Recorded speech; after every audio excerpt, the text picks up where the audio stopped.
Hey guys, it's me, Cameron, here again, making another video, and today we're going to be doing a Duna rover. So, as you probably saw from the title, this is going to be a mission to Duna, and as you can see here, I'm in the vehicle assembly building right now, just making the rover, and it's going to be a compact rover, so I can actually fit it into a small fairing and make it somewhat realistic. But yeah, so that's the mission today.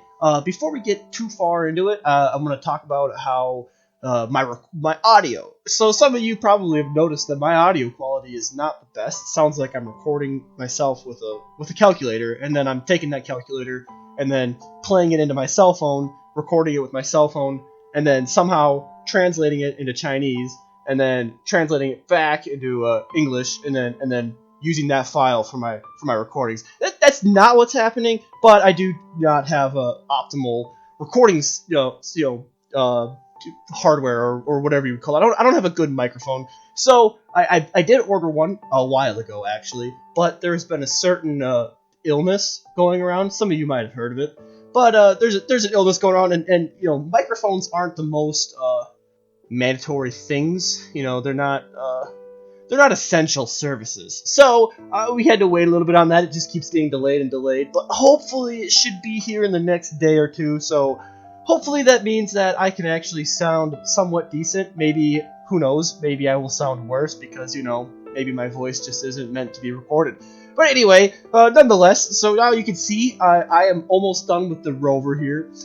Just kind of trying to fit it all into that heat shield diameter there.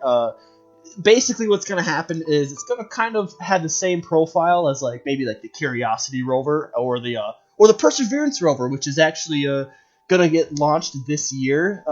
2020 is when it's planning to take off, and hopefully it'll touch down on the on the red planet, and do some cool science. So that's kind of the same strategy I'm approaching here, because I'm gonna have that little lander part, on the top there with some rocket engines, and then and that part is actually gonna touch down on the surface. It's gonna bring the rover all the way down to the surface after we have it will aero brake through the atmosphere, and then we'll shed that fairing and the heat shield, and then we will basically drop down from the parachutes, which is going to deploy in the atmosphere after before we shed the heat shield and the fairing there, and then we're gonna power land ourselves down onto the surface, and then right as we touch down on the surface, we're gonna decouple that rocket powered lander thing, and that's just gonna fly away, and then we're gonna have nothing left but the rover. And I'm also adding a orbiter here on the top. This is gonna come in and just make sure that I can communicate with the rover on the ground the entire time, because that is something you have to worry about. You have to worry about being able to connect to the Kerbal Space Center via relay satellites and the tracking station and whatnot. But yeah, so that's the orbiter and the actual lander part. Now I'm building the launch vehicle. As you can see, the whole payload is up there in that fairing, and then this will be the second stage, and then there's the first main core stage, and then I'm gonna put some SRBs on it. I don't really think that it needed the SRBs. This is a pretty capable rocket already, but I do like to overbuild my rockets, just because I can. And so now here, when we're looking at transfer windows, some of you might know this already, but you want to go to a 45-degree angle with Kerbin and Duna. That's how you decide the transfer window. So I decided to put that up there just to show you guys. But anyway, we'll get on with the launch. So now here, we're taking off from Kerbin here. Just, nice, easy ascent. Nothing really too special about it. I start my gravity turn, lower down, and then I just keep pitching down as you slowly rise in altitude, and then you saw the SRB attachment there. Now, some of you guys might have noticed I didn't use any separatrons or anything when it comes to the SRB separation, but you might have noticed that when the engines burned out, there was another poof of smoke after they went out, and that's what I do is I clip a mini SRB, like the smallest SRB you can. I clip it inside the middle of the SRB, so that way when the engine cuts off, I can fire that SRB again during stage separation, and it kind of looks like a real SRB separation, where in a real SRB you don't have complete burnout. You will have it basically throttled down to where it's not doing anything good anymore. and then it separates, and then that way you actually still maintain some control authority of the SRB as it separates, because you can still gimbal that engine, and then separate cleanly from the main ship, and then the SRB will fully burn out after it's separated. So that's why I do that, because I kind of like the realism of that. And for some reason, when you clip an engine into another engine, it doesn't overheat or blow up or burn up or anything. So that's what I do, in case you were wondering about that. And so now here's me right now making a maneuver node, trying to get over to Duna. Now I did run into some issues. I don't know if it was a glitch, or I don't know if the moon got me, which it doesn't look like the moon could have actually intercepted me. But I'm not sure. I wasn't paying attention to what happened, but all of a sudden, after I do my burn here, so I burn the maneuver node all the way down to when it tells me to, and then I kind of just do a little bit of course corrections, because you're not perfect every time. And then so yeah, there's me trying to get a nice flyby, nice encounter with Duna. But then as soon as I escape the Earth's sphere of influence, all of a sudden, yeah, you can kind of see it now. I lost my encounter. I don't know why. It's a good thing I overbuilt the rocket, like I stated at the beginning of the video, or else I probably wouldn't have had enough Delta V. But anyway, I overbuilt the rocket, so we're fine. It's got plenty of fuel. I like to overbuild the rockets when I'm making videos, especially because I don't like.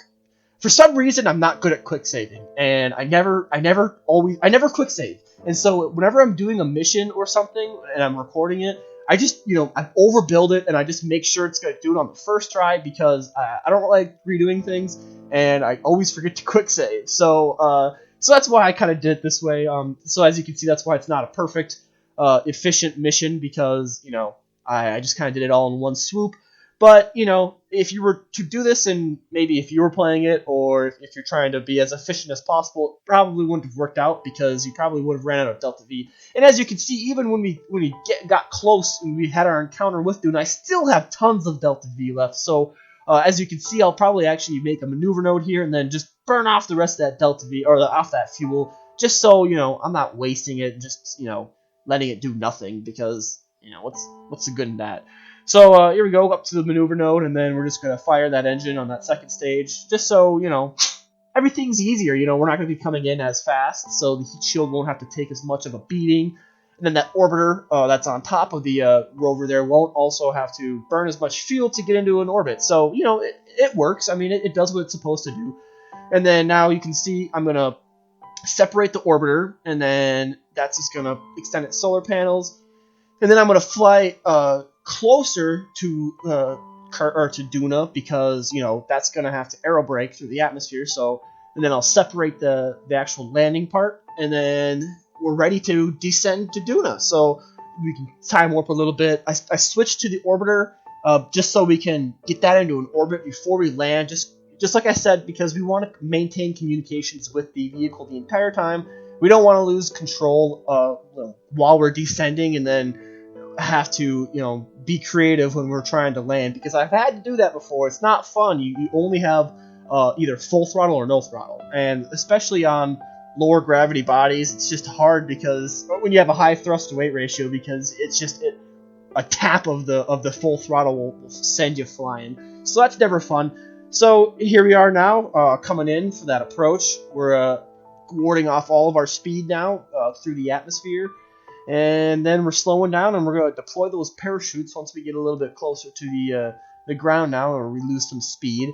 And then after we deploy those parachutes, you'll see that the fairing and the heat shield will jettison, just like it's supposed to. And then now the parachutes open, so there goes the fairing and the heat shield, and then the rover opens up and then extends out, and then it gets dropped from the parachute. And then those motors on the top will ignite, and then come in for a nice little touchdown. So let's see if we can do it. We're coming in for that nice little easy approach, and perfect. And then there goes the top, the actual powered vehicle. It flew away from the top of the rover like it was supposed to. So everything went good. So now I'm going to switch to, once I get this stupid little, strut out there. There you go. Okay, we're good. So now I'm going to switch to the orbiter that's up in orbit around Duna right now, and just make it, in a circular, put it in a circular orbit, because it's pretty elliptical right now. and then I'm gonna flatten out its inclination too, because I think if I remember correctly, it was a pretty high inclination orbit. Yeah, you can kind of see it there on the map. It's definitely got some inclination to it. So I had a lot of fuel. I just decided to might as well tidy up the orbit a little bit, because I think I just have OCD when it comes to KSP or any rocket game really, because I just like things looking neat. You don't have to do this. It probably doesn't really matter too much, but yeah, that's what I do, because it's me, and like I said, I'm OCD about that. So yeah, here I'm fixing up the inclination there. If you don't know how I'm doing that, I'm just burning my normal and anti-normal vectors, just to straighten out my inclination. And then retrograde and prograde are for increasing your eccentricity or whatever. And then your normal vector, or your radial in and radial out vectors will basically move the orbit. It doesn't really change your apoapsis or your perigee. It will if you're near a body, but essentially it kind of rotates your orbit. It's kind of hard to explain without a good visual in front of you, but when you're burning your radial out and radial in vectors, you're basically just twisting the orbit around that point at which you're moving. Kind of hard to explain. I'm probably not even really explaining it right. It'd be better if I had a video right in front of you to show it what I was doing, but maybe that'll be later. So now we're on the ground here. Switch back to that rover. We're just collecting some science experiments. Now, unfortunately, this is sandbox mode, so I'm not actually, collecting any science, because, it's sandbox mode. But it's always fun to do the science experiments while you're on the ground, just to make sure that you could have done it even if it wasn't, sandbox mode. And then we'll drive over to this this dune here, and then we'll scan that, and I think we're gonna call it good, because we're already at 12 minutes or so. So I think that's gonna be it for today. Hopefully next time, like I said, it'll sound better. My voice will hopefully sound better, and then we'll do something cool. So and then also, guys, if you liked the video, please hit that like button or subscribe below. And then for those of you who have already subscribed, thank you so much. I can't thank you enough. I'm almost at 100 subscribers. Please, I want to hit that mark. So if you can, please tell your friends. Please like and share. Do all the things that you can do. Anyways, guys, I'm Cameron, and then that'll be it for this episode. So bye, guys.